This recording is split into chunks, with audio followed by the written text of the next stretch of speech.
এই মুহূর্তে আমার হাতে যে ফোনটি আছে, ফোনটিতে সমস্যা হচ্ছে আপনার ফোনটি পুরোপুরি চালু হয়, তবে টাচে কাজ করে না এবং আপনার ওয়াইফাই সেকশন এবং সিম সেকশন কাজ করতেছে না। তো আমাদের এই কাস্টমার ভাই আমাদের শরীয়তপুর সদরে আরেক টেকনিশিয়ানকে দেখাইছে, সে ফ্লাশ করে দেখছে, ফ্লাশ করে দেখার পরেও সমাধান হয়নি এবং নতুন টাচ ডিসপ্লে লাগিয়েও দেখেছে যে সে এটা কাজ করতে পারেনি, টাচে কাজ করে না, এক কথায় কোনোভাবেই টাচে কাজ করতেছে না।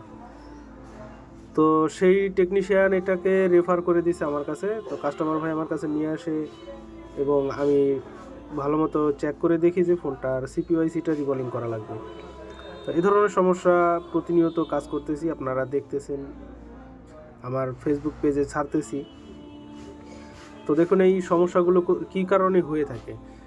তো এই প্রসেসরগুলো হচ্ছে প্রচুর পরিমাণে গরম হয়, আর এটার নিচে যেই ব্ল্যাক পেস্ট দেয়া থাকে, ব্ল্যাক পেস্টগুলো হিট হওয়ার কারণে তখন ড্রাই সোল্ড হয়ে যায়। তো ড্রাই সোল্ড হওয়ার কারণে ওইগুলির সাথে বলের সাথে আইসির সাথে কানেক্টিভিটি লুজ কানেকশন থাকে, আর তখনই ফোনটার ভিতরে আপনার সমস্যা দেখানো শুরু হয়।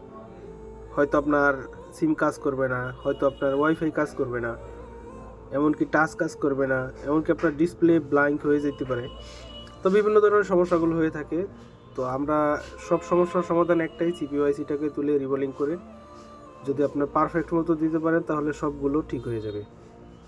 তো এখন আমরা আইসিটাকে তোলার চেষ্টা করতেছি, আর আইসিটা এভাবে আপনারা তুলতে যাবেন না। যারা হাতের অ্যাক্টিভিটি যাদের এখনও 100 হয় নাই, এখনও পুরোপুরি হয় নাই, তারা এইভাবে আইসিগুলো তুলতে গেলে বিশেষ করে আপনার আইসিটা ভেঙে যাবে, অথবা আইসিতে স্ক্র্যাচ পড়ে গেলে আপনার ফোনটা চালু করতে পারবেন না। তো কাজের প্রতি এইভাবে সময় দেন, সময় দিলে আস্তে আস্তে আপনারাও এর চেয়ে ভালো করতে পারবেন আশা করি। এখন আমার মাদারবোর্ডটাকে পরিষ্কার করে নিতে হবে। হিট থাকতে থাকতে আপনারা মাদারবোর্ডটাকে পরিষ্কার করে নেবেন ভালো একটা সোল্ডারিং আয়রনের মাধ্যমে, যাতে কোনো বল নষ্ট না হয় এবং সহজে যেন গ্লু উঠে যায়, এভাবে পরিষ্কার করতে হবে। তো আমি ভিডিওটাকে একটু সিকিং করে দিয়েছি, খুব টেনে দিয়েছি তাড়াতাড়ি যেন ভিডিওটা শেষ হয়। যদিও আমার কাজটা করতে আধা ঘন্টা সময় লাগছে, আপনাদের কাজটা দেখানোর চেষ্টা করলাম 4 মিনিট 42 সেকেন্ডের ভিতরে। তো এর ভিতরেই পুরোপুরি কাজটা। তো দেখতে থাকুন কাজটা কিভাবে করা হয়।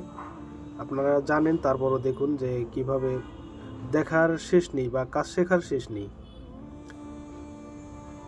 সবই জানেন, তারপরও কাজ দেখবেন, যত দেখবেন তত শিখবেন।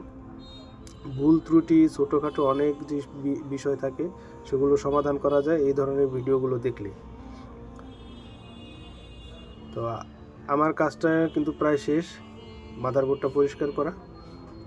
এখন একটু ওয়াশ করে নিলাম, সুন্দর মতো ক্লিন হয়ে যায় যেন দেখতে ভালো হয় এবং কোনো ভিতরে যেন কোনো ময়লা না থাকে এবং উঁচা নিচা কোনো বল থাকতে পারবে না। সেই ক্ষেত্রে আপনার আইসিটাকে রিবলিং করে লাগালে এটা সমাধান হবে না।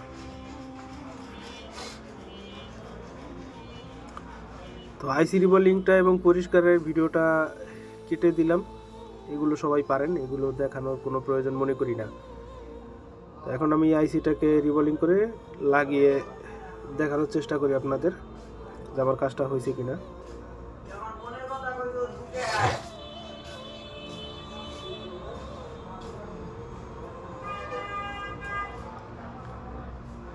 আইসিটা লেগে গেছে মনে হয়,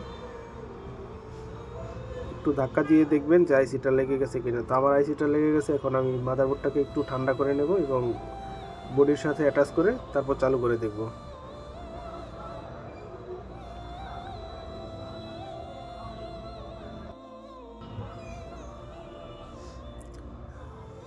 আলহামদুলিল্লাহ ব্যাটারি ইন্ডিকেট করেছে, তার মানে ফোনটা চালু হবে। তো দেখুন আমার ফোনটা চালু হচ্ছে। তো এর ভিতরে কারেন্ট চলে গেল, যার কারণে আমাদের আবার ফ্ল্যাশ লাইট জ্বালানোর দরকার। ফ্ল্যাশ লাইট জ্বালিয়ে নিলাম। তো ফোনটিতে এফআরপি লক আছে দেখা যাচ্ছে।